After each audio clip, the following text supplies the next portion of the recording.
there's a fly in the room and you already know it's gonna get on my nerves. Sparkle! Because she can't see me, she carries on barking, but she's not here. Cheeky little girl. That fly is going to get on my nerves. Not that you can see it, but I can see it. So I have been officially diagnosed as autistic. It's so weird, these things. I'm going to do a video about it one day, but it's like, if I was living in a different country, I probably wouldn't have been diagnosed as autistic. But I'm from the UK, and it's like everybody has these different questions about, like, why are you different? Why do you behave this way? And it's a bit weird. But I have now something in my health record and my doctors that says Nayna is autistic. Like I said, I'll talk about it one of these days, just not today. Because today we are talking about do you have a twin flame or a soulmate? Let me show you my dog. Why was you barking outside? Why was you doing it? Show the babies how you look like. Because you're a baby yourself. Are you a baby yourself? But what are you barking at? What are you barking at? You have a perfect little life, do you? You have a perfect little life? We are upset about something. She's so funny, like she wants to actually punish people for existing. So she's like my actualized thoughts about going outside. Because I go outside and it's like, why do other people exist? Like, why are they here? She is the physicalized version of that. She actually wants to rip people apart for existing. And it's like, they literally walk past the square, nothing to do with us, and she's there at the gate, like barking at them for even existing. And it's like, you are actualized thoughts of mine. And she's learning how to like bark really softly because she knows that I don't like the sound of barking. I'm so sorry. Am I selfish for not liking your barking? But it's not just me, I'm to promise you. It's like everybody around here, they don't want to hear dogs like if we lived in the wild somewhere, actually, that would like get all the predators to come and find us. Like, we don't want that either. So actually, you need to learn to be quiet for our survival if we were in the wild. Because you're gonna get us killed. Oh no. Right, should we just get on with it? So, me and you, we're gonna go on a journey together talking about this twin flame soulmate stuff.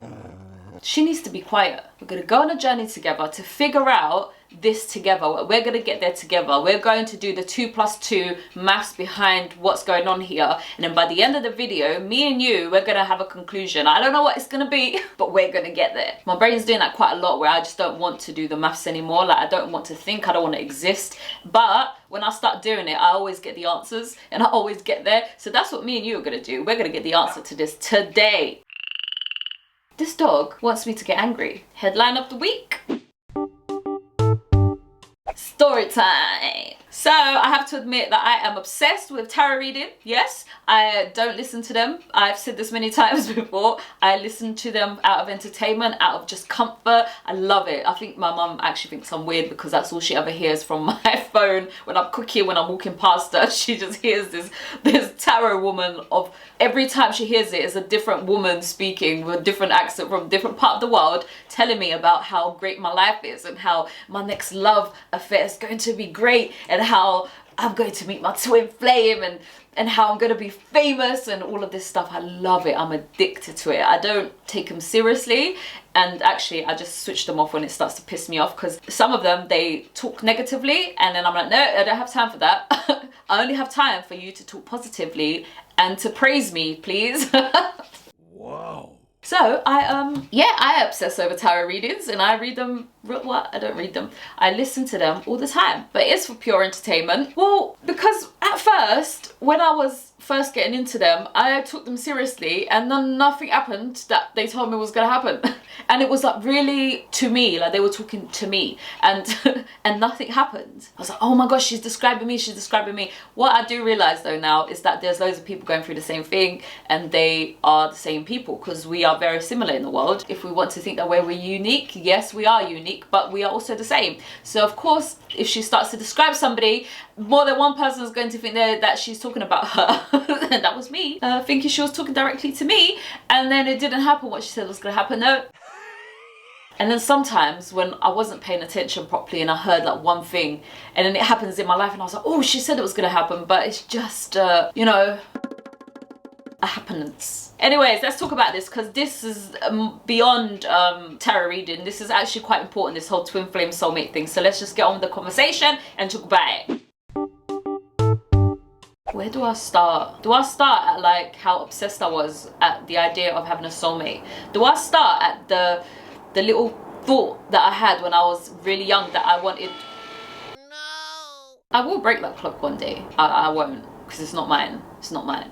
Can't break it. I want to though. And I know you can hear it in the background, and I don't want to move it because when I move it, it breaks. That's my life. Having a fight with the clock all the time. Anyways, when I was younger, I had this obsessive thought. No, it wasn't obsessive. It was a passing, fleeting thought that I wanted to have all of the boys. I wanted all of them. I don't want just one. I want all of them. Because how can you pick between all of them? So then if I could just line them all up and I would like have like, I don't know why I'm just getting Brad Pitt, Leonardo DiCaprio, Ian Summer something, Noah, I don't know his surname. Who else? Just all of them. Liam Hemsworth, like all of them. I just want all of them.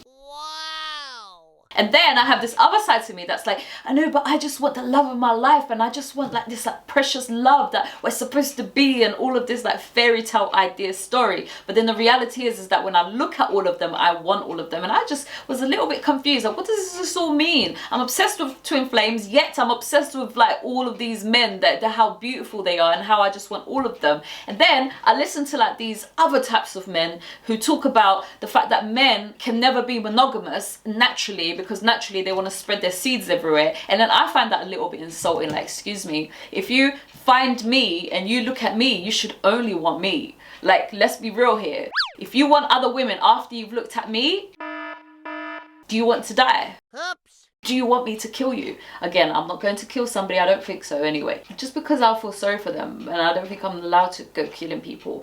Anyway, so then I get a bit confused on what's supposed to be, like what is the situation that is supposed to unfold here. What I did realise though, listening to these tarot readers, yeah, that talk about twin flames, yeah, I'm gonna be honest here, don't be upset with me, but these women, they sound desperate. It's all about the guy who hurt your feelings, the one that hurt your feelings. Now you're obsessed with him and you want for him to be the one for you, so then you can feel relieved, peaceful. Because I remember I was in this relationship and I didn't really love him that much, but I was really attracted to him. And then he was obsessed with me and he worshipped me, and then he would do everything for me, and I thought, yes, I finally found the one, because he worships the ground that I walk on. Then he became a liar and I was like, oops, why are you lying to me? Then I became violent towards him, and then he left me, and then I lost my mind. And I remember during those last few months that we were together, whenever he went back to normal in worshipping me, in making me feel like I was the love of his life, the whole world was peaceful again, and I was like happy again. And then the moment that he stopped loving me and he was like, actually, I'm not sure that this is for me, I'm not sure you're for me anymore, everything broke down and my whole world was upside down. And it was like up and down for a few months, where he would come back and show me that I was the love of his life and then leave again. And I'm telling you, that peace that I felt when he would be back, like, I could breathe again, everything is normal again, I'm the love of his life. It was a real reaction that I was having to like not be in somebody's world, to be in his world, to not be in his world, and I wanted to be his world. Did I want him to be my world? Now looking back, I know for sure that I did not want him to be my world. But back then I would have never admitted it, because the feeling of wanting to be his world was bigger. Like, please tell me how important I am. Please prove to me how amazing I am. And I feel like that this is what we're doing with all this twin flame soulmate talk. This is my first thought about it, because we are going to get deeper into this, right? But I just feel like we are desperate women who have been heartbroken. We've been proven that we're not their everything, and now we are obsessing, trying to prove that we are their everything, so then our world can calm down and we can feel that we are on top of the world again, like the way he made me feel in that one day, or however many days it was that he made you feel that you were a queen. Listen, because I've not had a boyfriend for about 3 years now, I don't know if this is going to stay true. I don't know if females are designed to want to be made a queen, because right now I am a queen regardless of what you think I am or not.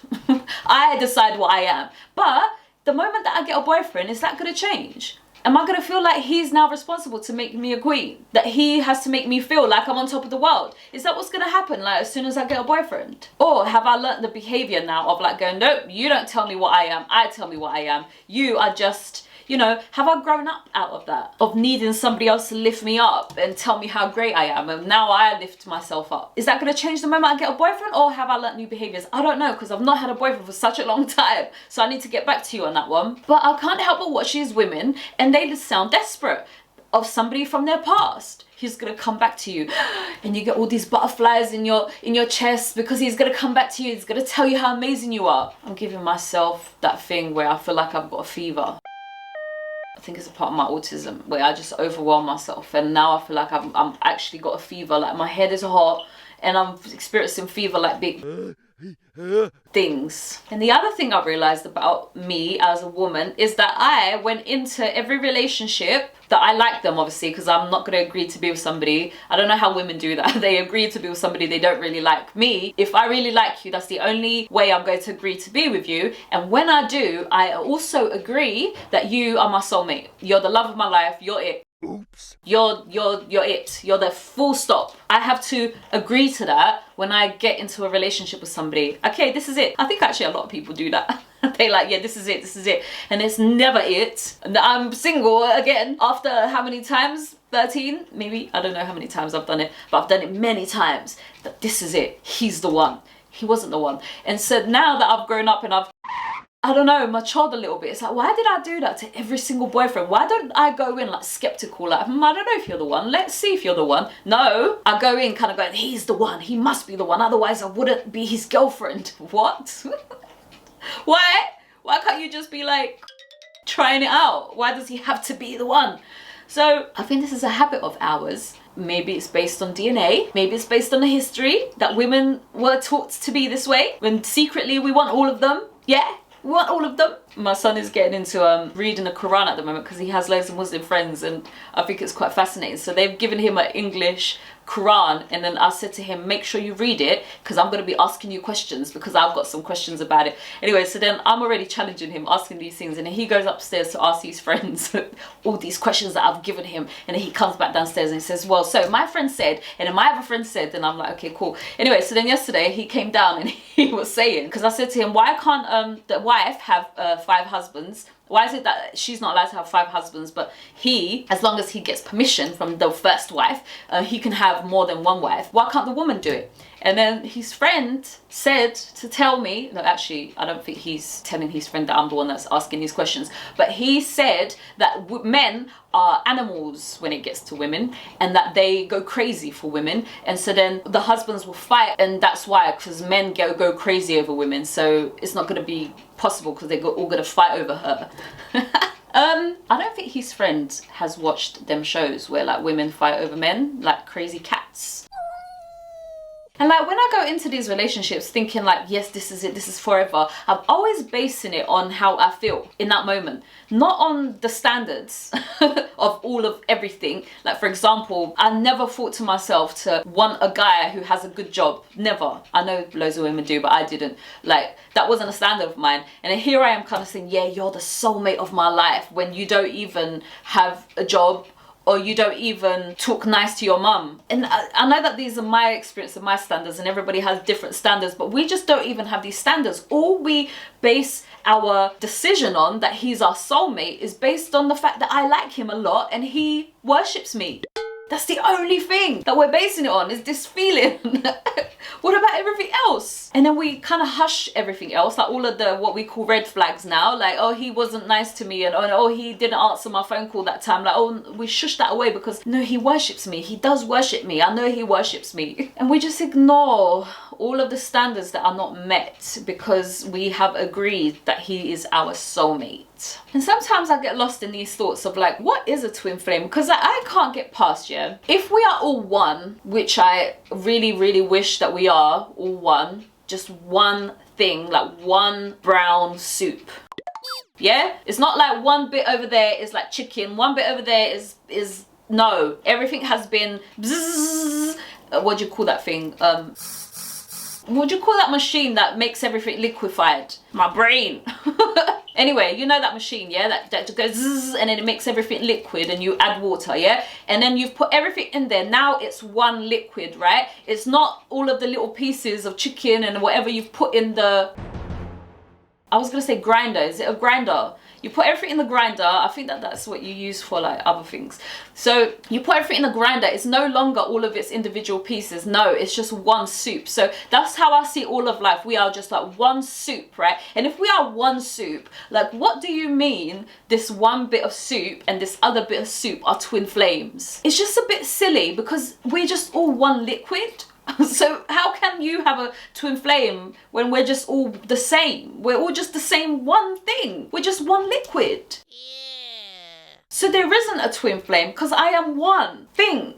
But then you go into the playing of the game. Let's pretend that we're not soup. Let's pretend that we have twin flames. So then, okay, then it's a pretend game, which then goes down to the mathematics of how it works then. So then instead of it being a pre-planned thing, which it can be a pre-planned thing, but then it is a pre-planned thing. Like let's pretend that you are my twin flame. You're not my twin flame because there's no such thing as twin flames, but let's pretend that you are. Okay, it's not that like big of a deal. It's just the game. And then if there is maths behind it of like, oh, it could be a possibility between him, depending on what choices you make in life. And I was really thinking about it the other day of like for example, there's this one guy and he has all these characteristics. You, Nayna, have a type. And if this guy has these characteristics, they're gonna make you have icks. You're not gonna like them. But I know that that guy over there, he has none of these things that make you ick, right? And he's over there. So I know that if you met him, the possibilities are is that you two are going to be absolutely attracted to each other, and there's going to be no icks that get in the way because he doesn't have none of the personalities of what makes you ick. So then if me and him ever met, it would appear to be the absolute best match. And in life, being outside, looking in, they know the calculations of what I would experience meeting these types of people. So then that one over there, that one over there, that one over there, all three of them, they're going to be a possibility for me to experience this like high level feeling towards another being, because there is no friction, there's no icks, there's nothing that stands in my way for producing this massive feeling.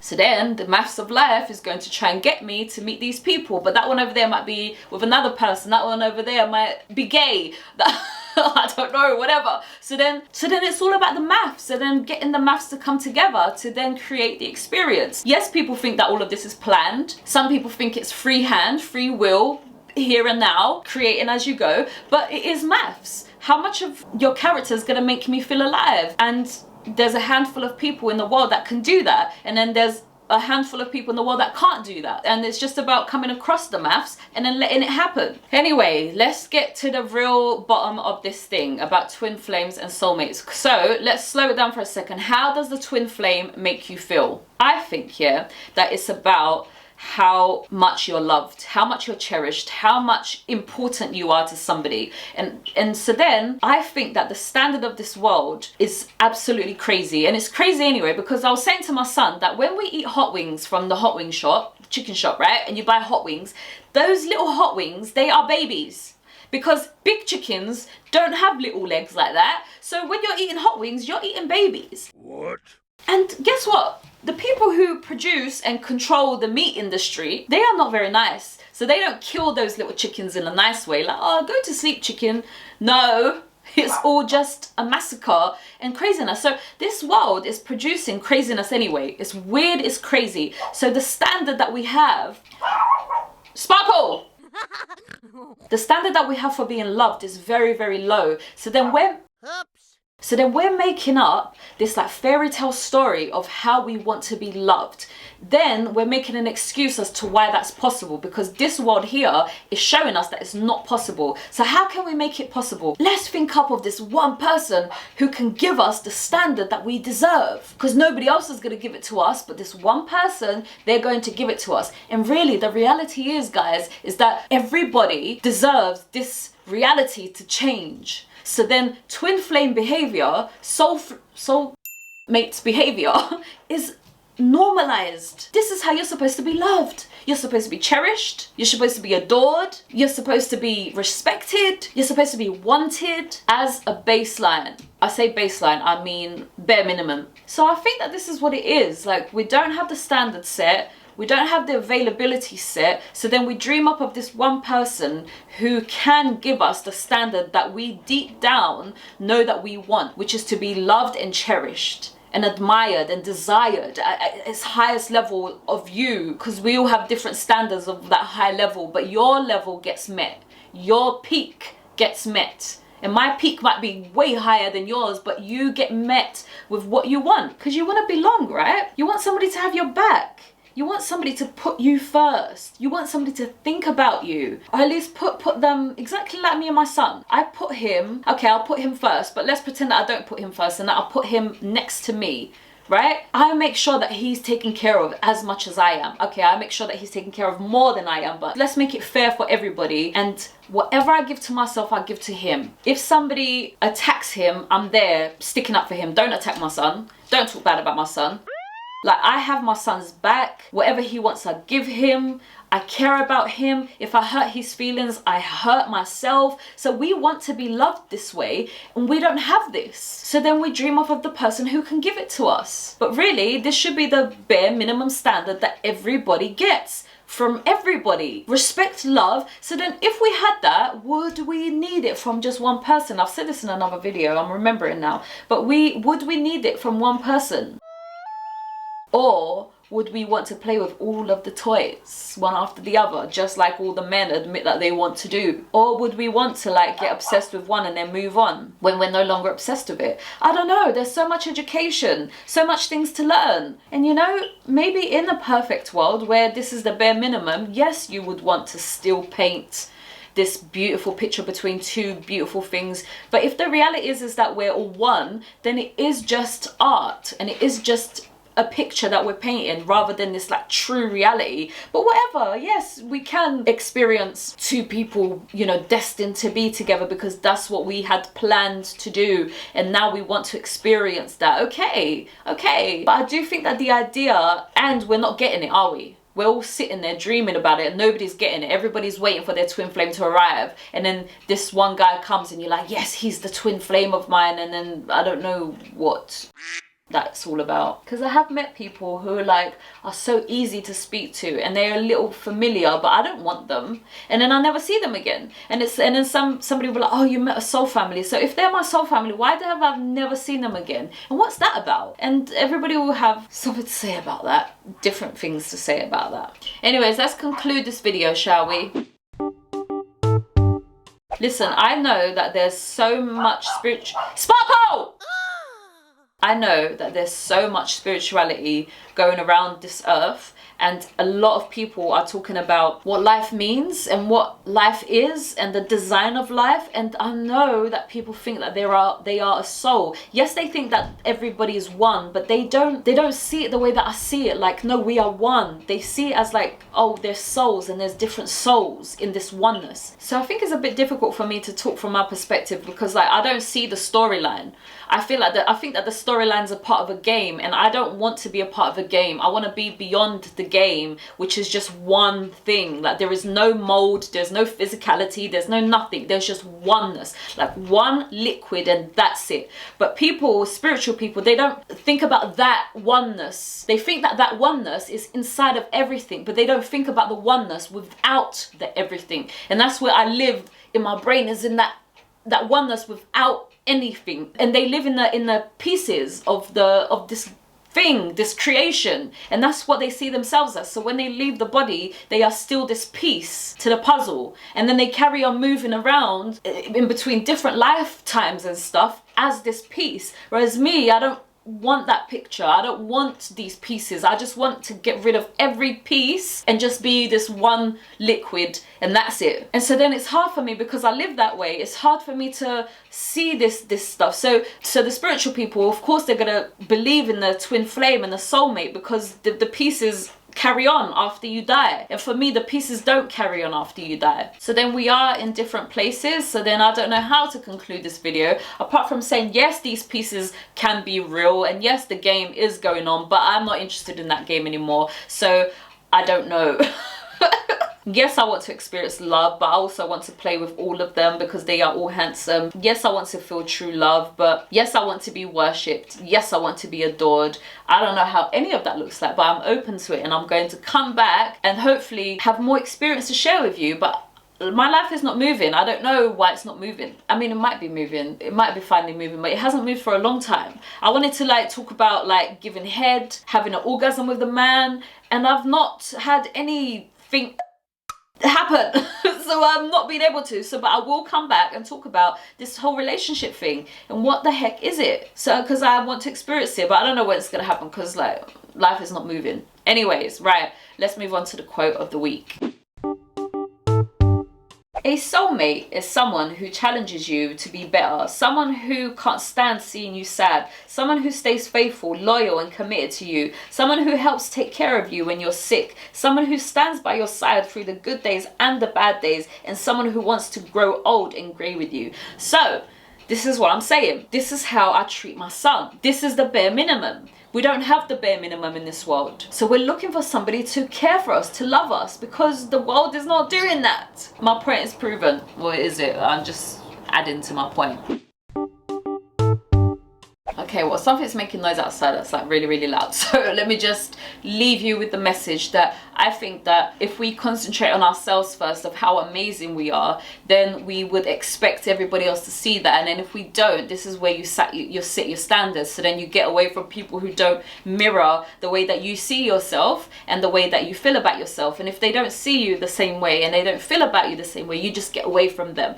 Innocently, kindly, peacefully, just get away from them. Don't condemn them, just move away from them. And then when people agree with you and say, yes, Nayna, you're as amazing as you think you are, then those people are allowed inside because they are going to promote the self-love that I have going on. So if you start with this self-love, then you set your standards, and then you can create a little party to celebrate how amazing you are. And then also join other people's parties. If you hate somebody and you don't like them, stay away from them. And if you love them, tell them that. And if you adore them, you know, stick with them and tell them how amazing they are. And let's all just create little parties around ourselves to demonstrate how much we love ourselves and that they agree with you and that they treat you in that way. So then I think that's what we should do. And then if particular people stick around you for long periods of time, and then you want to call them your soulmates or your twin flames, and that's amazing. So whatever, as long as you are feeling cherished and loved and celebrated and beautiful, and you feel that about yourself, and then people feel that about you, and that's what's important. And I think that that's what we should aim to do and to experience. Okay, I don't know why that was a bit hard to do, and now my head is just like feeling weird, like I have some type of fever. Right, I was gonna say I love you, but okay. Short clock, the clock says it loves you, or me, whatever. Right, until next time, I will see you again. Yes, I will, of course I will. And yeah, love yourself. Okay, goodbye.